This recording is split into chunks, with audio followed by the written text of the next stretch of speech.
आज हम लोग क्लास 6 के विज्ञान के पाठ पौधों को जानिए के बारे में जान रहे हैं। तो यह इस पाठ का पहला वीडियो है।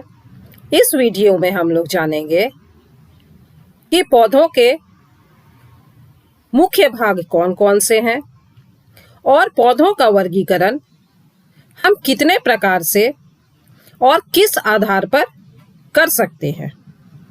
साथ ही हम लोग पौधों के दो मुख्य भागों जड़ और तना के कार्यों के भी बारे में जानेंगे।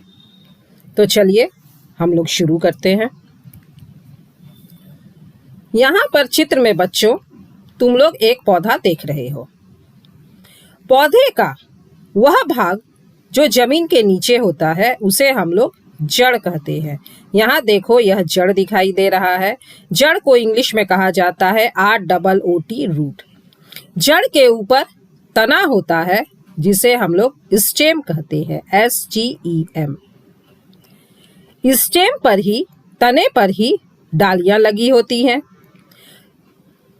और तने पर ही फूल लगते हैं, तने पर ही फल लगते हैं। तो पौधों के मुख्य भाग जड़ जो कि जमीन के नीचे होता है, जड़ के ऊपर तना होता है, तने पर डालियां लगी होती हैं, यहाँ पर डालियों पर पत्तियां लगी होती हैं, डालियों पर ही फूल लगते हैं, डालियों पर ही फल लगते हैं।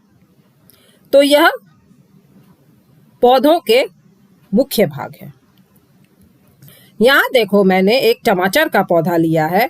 यहाँ देखो यह जमीन के नीचे जड़, जड़ के ऊपर तना, तने पर ये देखो डालियां लगी हुई हैं, डालियों पर ही देखो यहाँ पर फूल खिलता है, डालियों पर ही फल लगते हैं, डालियों पर ही पत्तियां लगी होती हैं और फल के अंदर में बीज होते हैं।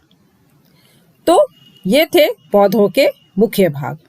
चलो अब हम लोग देखते हैं कि हम लोग पौधों का वर्गीकरण किस प्रकार से करते हैं।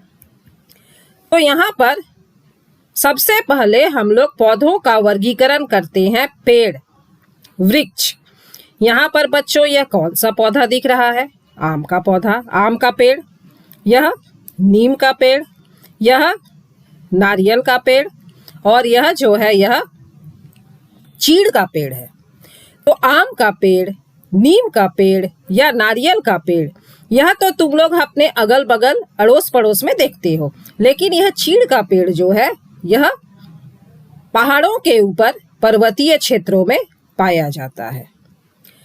तो इन पौधों को पेड़, जिसे हम लोग इंग्लिश में ट्री कहते हैं TREE, तो इन पौधों को हम लोग पेड़ या ट्री क्यों कह रहे हैं? पेड़ जो है ये बहुत ऊंचे होते हैं, जैसा कि तुम लोग यहाँ पर देख रहे हो। यह पीपल का पेड़ है, बहुत ऊंचा होता है। तुम लोगों ने अपने अगल बगल आस पड़ोस में पेड़ों को देखा है। इसका जो तना है ये बहुत मोटा और गहरा भूरा होता है। ये देखो ये जो तना है यह बहुत मोटा होता है। पेड़ जितना ऊंचा होगा उसका तना यहाँ उतना ही मोटा होगा और तना जो है यह गहरे भूरे रंग का भी होता है। इसमें जो शाखाएं हैं यह भूमि से अधिक ऊंचाई पर तने के ऊपरी भाग से निकलती हैं। ये जो डालियां हैं यह तने के ऊपरी भाग से निकल रही हैं। देखो इतनी दूर तक में कोई डाली नहीं है, इसके ऊपर से डालियां निकली हुई हैं। पेड़ों की उम्र बहुत अधिक होती है। कुछ कुछ पेड़ तो 100 साल से भी अधिक वर्षों तक जीवित रहते हैं। तुम्हारे घर के आंगन में जो पेड़ लगा हुआ होगा, तुम अपने माता या पिता से पूछना कि इस पेड़ को किसने लगाया था और यह कितना पुराना है। हो सकता है कि किसी के घर में जो पेड़ लगा हो वह उसके माँ या पिता के जन्म से पहले का पेड़ हो। तो जैसा कि हम लोगों ने देखा था, पेड़ों के उदाहरण नारियल का पेड़, आम का पेड़, पीपल का पेड़, बरगद का पेड़। तो यह था पौधों का पहला प्रकार पेड़। दूसरे तरह के पौधे हैं जिन्हें हम कहते हैं झाड़ी। यहाँ देखो यह क्या दिख रहा है? गुलाब की झाड़ी, यह मेहंदी, यहाँ यह बोगनवेलिया, और यह जो है यह पुटुस का पौधा है। तो जैसा कि तुम लोगों ने देखा, पेड़ों और झाड़ियों में क्या अंतर है, उन्हें हम पेड़ क्यों कह रहे थे और इन्हें हम झाड़ियां क्यों कह रहे हैं। तो चलो आओ इसकी विशेषताओं को देखते हैं। झाड़ी को कहा जाता है बुश या शर्ब। इनकी ऊंचाई वृक्षों से कम होती है। जहां पेड़ों को तुमने देखा कि पेड़ बहुत ऊंचे हैं, वहां झाड़ियां जो है वो बहुत ऊंची नहीं होती हैं। 5 से 6 मीटर ही इनकी ऊंचाई होती है। इनके तने कठोर होते हैं, लेकिन पेड़ों जैसे कठोर नहीं होते। पेड़ों के तने बहुत मजबूत होते हैं। झाड़ियों का जो तना है यह उतना ज्यादा मजबूत नहीं होता। और इन पौधों में शाखाएं जो हैं वो तने के आधार के समीप से निकलती हैं। यहाँ जो शाखा है ये देखो, यहाँ जमीन से ही निकलती है, इसीलिए यह पौधा घेरा बनाता है। जैसा कि यहाँ पर तुम लोग चित्र में देख रहे हो, यह देखो, यहाँ शाखाएं जमीन से निकलती हैं और यहाँ गोलाकार रूप में फैल जाती हैं, इसीलिए इसको हम लोग झाड़ी कहते हैं। तो यह पेड़ और झाड़ी में अंतर है।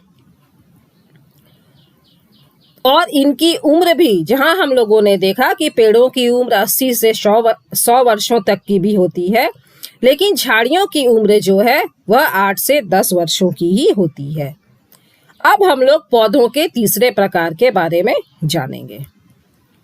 यहाँ पर देखो, यह है पौधों का तीसरा प्रकार, जिसे हम लोग कहते हैं शाक या हर्ब। यहाँ पर देखो, यह कौन सा पौधा दिख रहा है, धान का पौधा, यह गेहूं का पौधा, और यह 2 तरह के साग दिख रहे हैं। यह पेड़ों से और झाड़ियों से अलग दिख रहा है ना बच्चों। तो चलो हम लोग देखें कि इसे हम लोग शाक या हर्ब क्यों कहते हैं।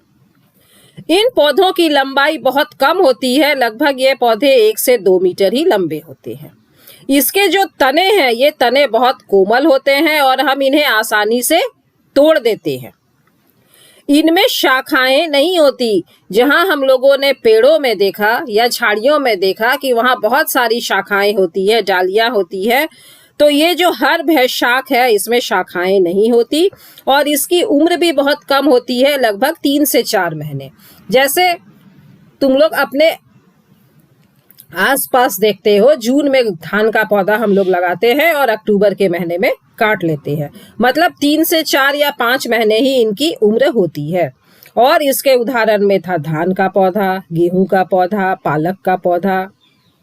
चलो अब हम लोग कुछ अलग तरह के पौधों के बारे में जानते हैं। यहाँ पर देखो, यह पौधों की चौथा प्रकार है विसर्पी लता, जिसे हम लोग कहते हैं क्रीपर। ये क्रीप करते हैं, मतलब जमीन पर रेंग करके फैलते हैं, भूमि पर लेट जाते हैं। क्यों लेट जाते हैं कि इन पौधों का तना जो है वो बहुत कमजोर होता है। पेड़ों के तने बहुत मजबूत होते हैं, तभी तो पेड़ सीधे खड़े रहते हैं। लेकिन ये जो विसर्पी लताएं हैं, इन पौधों के तने बहुत कमजोर होते हैं, इसीलिए ये सीधे खड़े नहीं हो सकते और भूमि पर, जमीन पर फैल जाते हैं और इन्हें हम बेल भी कहते हैं। जैसे यहाँ पर चित्र में देख रहे हो, कुमड़े की बेल और कद्दू की बेल। और एक दूसरा कारण भी है इन पौधों के जमीन में फैलने का, कि इसके जो फल है, यहाँ पर देखो, यह फल जो तुम लोग देख रहे हो, ये फल बहुत बड़े होते हैं। तो इतने बड़े फल हैं, तो पेड़ों पर जो फल लगते हैं, जैसे तुम लोगों ने देखा है आम का फल, आम को देखा है, अमरूद को देखा है, वह फल छोटा होता है। इतना बड़ा बड़ा फल रहेगा तो यह पेड़ों पर कैसे होगा। तो एक यह भी कारण है कि ये पौधे जमीन पर ही फैल करके, लेट करके बढ़ते हैं। तो इन्हें हम कहते हैं विसर्पी लता या क्रीपर। और अब हम लोग पौधों का 5वां प्रकार देखते हैं, जिसे हम लोग कहते हैं आरोही लता या क्लाइंबर। ये क्लाइंब करते हैं, मतलब ऊपर चढ़ते हैं। अगर हम इन्हें कोई सहारा दे दे या कोई ढांचा बना दे सहारे के लिए, तो यह ऊपर चढ़ जाते हैं, आसपास के ढांचे की सहायता से या किसी अन्य पौधे की मदद मिलने से। इन्हें हम कहते हैं लता। यहाँ चित्र में बच्चों ये क्या दिख रहा है, तुम लोग पहचानते हो, यह मनी प्लांट है। यहाँ पर यह अंगूर की बेल है, तो इन्हें हम आरोही लता कहते हैं क्योंकि यह सहारा मिलता है तो ऊपर चढ़ जाते हैं। और दूसरा अंतर भी देखो तुम लोग विसर्पी लता और आरोही लता में। यहाँ देखो इसका जो फल है यह छोटा है, इसीलिए यह लटका भी रहता है तो टूटता नहीं है, जबकि यहाँ देखो यह फल इतना बड़ा है कि अगर हम इसको लटका देंगे तो यह तने के साथ फल टूट करके जमीन में गिर जाएगा। तो विसर्पी लता और आरोही लता दोनों में अंतर है कि विसर्पी लताएं जो है यह जमीन पर फैल करके चलती हैं, जबकि आरोही लता है यह सहारा मिलने पर ऊपर चढ़ जाती हैं। दूसरा अंतर है कि विसर्पी लता में जो फल है, जैसे कद्दू का फल, तरबूज का फल, कुम्हड़े का फल, यह फलों का आकार जो है वो बहुत बड़ा होता है, जबकि आरोही लता में जो फल होते हैं, जैसे कि यहाँ देख रहे हो तुम लोग अंगूर, या तुम लोगों ने देखा है कुंदरू, इसके फल जो है ये बहुत छोटे होते हैं। सेम का पौधा, सेम की जो फली होती है या बोदी की फली होती है, ये सब आरोही लताएं हैं और इन सब में जो फल है ये बहुत छोटे होते हैं। तो यह था पौधों का 5 प्रकार से वर्गीकरण। चलो अब हम लोग आगे देखते हैं कि पौधों के विभिन्न भागों के कार्य क्या हैं। तो सबसे पहले हम लोग पौधे की जड़ों के बारे में जानेंगे। यहाँ देखो यह है जड़। जैसा कि मैंने तुम लोगों को बताया, जड़ जमीन के अंदर रहती है। यह पौधे को मिट्टी से पकड़कर जकड़ कर रखती है, मतलब यह जड़ें जो है ये पौधों को मिट्टी में स्थिर रखती हैं। जब पौधों में पानी दिया जाता है तो कहाँ देते हैं? जड़ों में।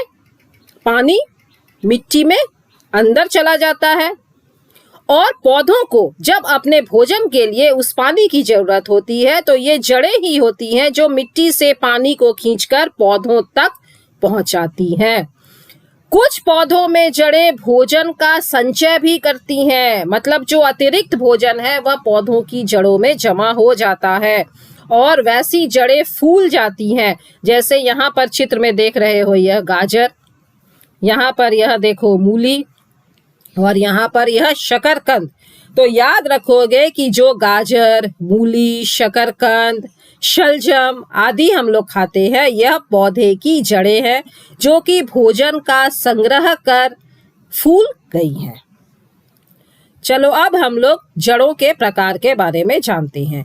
जड़ों को हम लोग 2 भागों में बांटते हैं। पहली है यहाँ मूसला जड़, टैप रूट, और दूसरा है रेशेदार जड़, फाइब्रस रूट। कुछ पौधों में एक मुख्य जड़ होती है और उस मुख्य जड़ से छोटी छोटी जड़ें निकलती हैं, जैसे आम हुआ, पीपल हुआ, या यहाँ पर तुम लोगों ने देखा था गाजर। यहाँ भी देखो एक मुख्य जड़ थी और उससे ये छोटी छोटी जड़ें निकली हुई थी। तो ये सब जो है ये मूसला जड़ है, टैप रूट। कुछ पौधों में बीजों के मूलांकुर की वृद्धि कुछ लंबाई के बाद रुक जाती है और वह अनेक शाखाओं में रेशों की तरह विभाजित हो जाती है और झाड़ू की तरह लगती है, जैसे मकई, घास, बांस आदि।